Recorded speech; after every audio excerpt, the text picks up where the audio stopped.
Hi, I'm Max Keiser. Welcome back to the Keiser Report. Don't walk, run to your nearest Kindle and pick up a copy of this book, Currency Wars. This is the Rosetta Stone of the entire financial situation. Confused? Don't be. Read this book. Let's talk to the author, James G. Rickards. Jim, welcome to the Keiser Report. Thank you, Max. Thanks for inviting me. All right, Jim Rickards, your book is very timely with the suggestion emerging from the G20 that German gold reserves should be pawned to the EFSF in order to increase the leverage available to the fund. Explain what's happening here in regards to the currency wars. Well, Max, as we said all along, and as I say in the book, currency wars are about competing devaluation. So the Fed and the Treasury have been working very hard to cheapen the dollar, really trash the dollar relative to China and Europe. But China does not want a strong currency either because they want to promote exports, and Europe has the same problem. And that's the essence of currency wars. Not everybody can cheapen all at once. Somebody's got to win and somebody's got to lose. Right now, by the way, the big loser is Europe because the euro is very strong. A lot of people are surprised at that. They've heard, Europe's falling apart, it's in crisis, these sovereign bonds are, trash, etc. But the problem is China and the U.S. both want a strong euro because they want to sell their goods to Europe. Europe's a larger export market for China than the United States is. So if China and the U.S. want a strong euro, you're going to get a strong euro, and Germany's on board with that. So that really explains that conundrum. But at the end of the day, not everyone can win a currency war unless you go to gold. Gold is the one thing where everybody can devalue at once against gold. They can't devalue against each other, but they can devalue against gold. So that's where these things end up. But there's a joker in the deck, Max. The joker is the SDR. I know it makes people's head hurt, but it's the special drawing right. The easiest way to think of it, this is the IMF printing press. The Fed has a printing press, they crank out dollars. The ECB has a printing press, they crank out euros. And known to very few people, the IMF has a printing press and they crank out SDRs. So I see the entire international monetary system as a foot race between SDRs and gold because those are the only things left. Hey, I want to repeat that point because it is quite critical going forward, especially in your thesis as you laid out in Currency Wars. The ECB can print euros, the Fed can print dollars, and the IMF can print these SDRs, which is another fiat currency, global currency. Now, in response to the suggestion about the selling or collateralization of Germany's gold, Germany countered with a suggestion that instead they suggest that Italy should sell their gold to pay down the debt. Now, of course, Italy's got a big gold position in all of this. Just to walk us through that little counter response from Italy and their position in the gold right now. I've actually studied the entire world in gold space, and what I mean by that, people, geostrategists study the world in oil space. They say, who's got the oil, who needs the oil, what are the choke points like the Straits of Hormuz, how is it shipped, etc. Well, think of the world in gold space and ask yourself, who has the gold, who needs the gold, and where does it come from? And it's a very revealing picture. The gold superpowers in the world are actually the United States and Europe. They may be trying to trash their paper currencies, but the U.S. is 8,000 tons. The Euro system as a whole, all 16 members have 10,000 tons. So that's what the pushing and shoving is about. But there's one big problem, which is that gold that we just talked about is not in Europe. It's in New York. It's about half a mile from where I'm sitting. I'm doing the interview from New York, and it's in the basement of the Federal Reserve Bank of New York. And good luck to the Europeans trying to get it back. I mean, the problem with all this gold pledging is the gold's actually in New York, and the U.S. is in a position to confiscate it when the time comes. All right, Jim, I wanted to spend some time now on in the book Currency Wars. This is just out this week, your book. In the first couple of chapters, you go through an actual Pentagon-sponsored exercise of a currency war, and these chapters read like a thriller. This is a fantastic read, as well as being incredibly informative. But you were participating in the Pentagon's exercise of a currency war, and I'd like you to summarize those first couple of chapters for viewers, because I really think they need to understand that this term currency war is not just a metaphor. This is really happening. Walk us through it. Sure, that's correct. This was what you're describing, Max, and it is the first two chapters of the book. It's the first ever financial war game conducted by the Pentagon. Now, the Pentagon has conducted war games forever, and they're very, there's the red team and the blue team, kind of bad guys and good guys, and they do these all the time, and there's certain centers where these are conducted. But this is the Pentagon decided in 2009 that they should do a financial war game to see what that would look like. It was conducted at a top secret weapons laboratory halfway between Washington and Baltimore called the Applied Physics Laboratory. But it was the first time they had ever done finance, so I was actually invited in as an expert consultant on how to write the rules of the game. And they knew how to use aircraft carriers and B-2 bombers and amphibious invasions, but no one knew how to use stocks, bonds, and derivatives to fight a war. So the rules were you could not use any kinetic weapons, means nothing that would shoot or explode. You could only use stocks, bonds, currencies, and derivatives. And we had teams. There was a Russia team, a China team, a United States team, and then we had sort of Europe and Switzerland, the hedge funds all lumped in together. And then there were referees. So we were given certain scenarios. You would make a move. You would announce it. The other teams would react.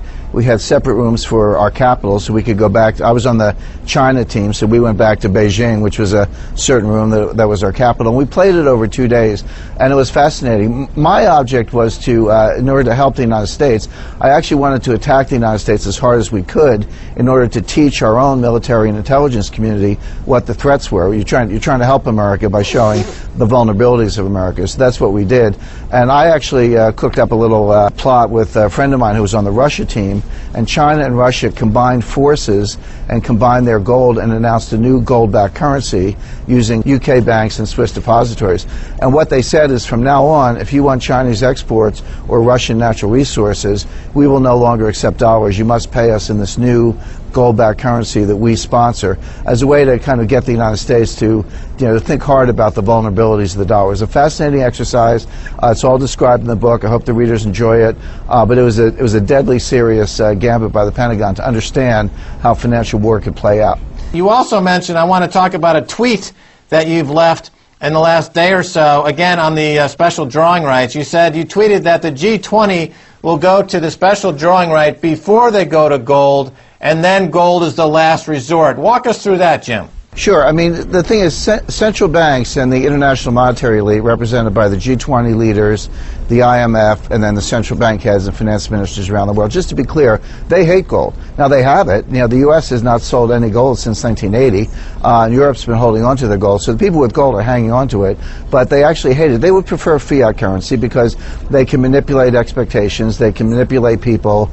People who are kind of in on the game can hedge themselves with, things like gold, land, fine art, other types of hard assets. Warren Buffett bought a railroad. That's the ultimate hard asset. So the insiders can protect themselves. The people who lose are average citizens. So people saving in a bank account, people with retirement savings, annuities, insurance policies, anything that's sort of denominated in nominal dollars that's not going to go up with inflation, they're the victims. So this is a sort of organized theft from taking money from average people, giving it to the elites who know how the game is played. So that's why they like paper money. And when they get over indebted, which they are now, Europe cannot pay its debt. There's not enough money in the world to fill the hole in the European balance sheet. But what you can do is print some SDRs and hand them out, just like candy at Halloween.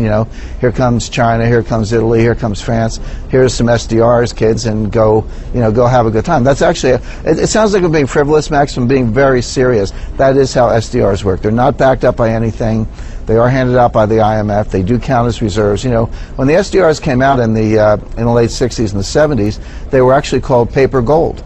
Now, that's one of the great oxymorons of all time, but that was the nickname for them when they came out. They were called paper gold. So that would be the elite's preferred route.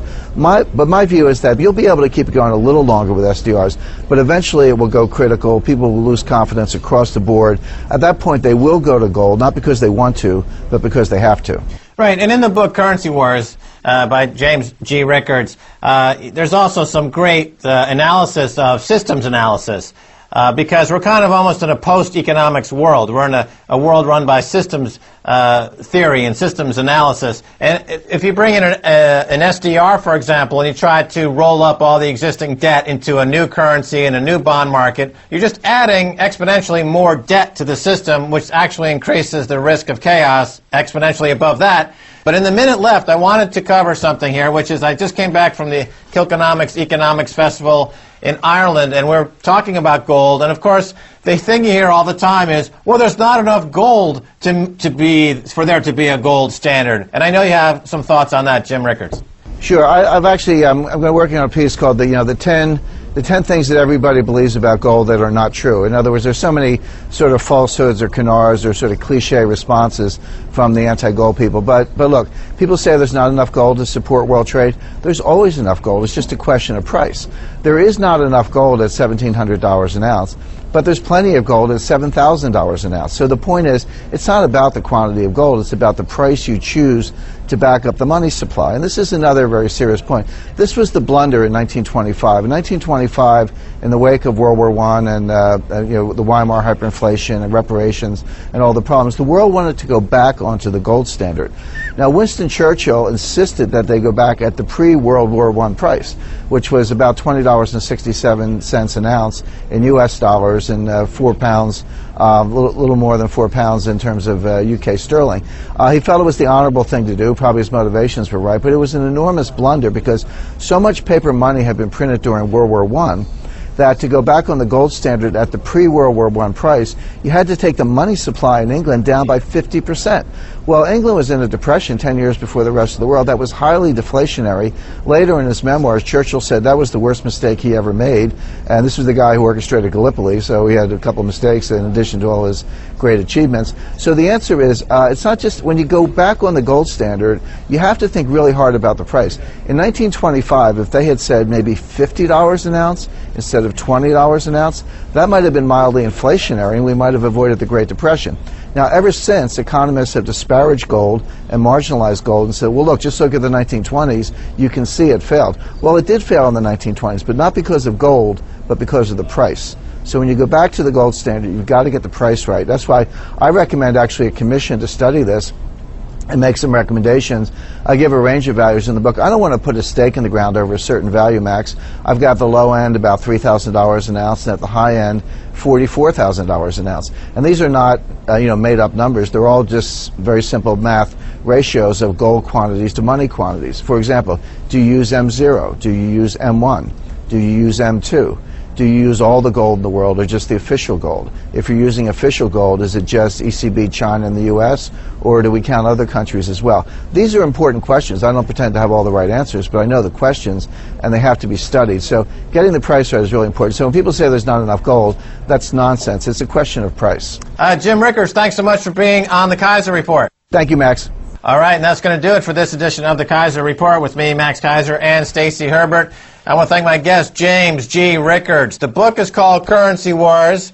You can follow Mr. Rickards on Twitter at James G. Rickards as well. Pick up this book. And you can follow me on Twitter at Keiser Report or on Facebook.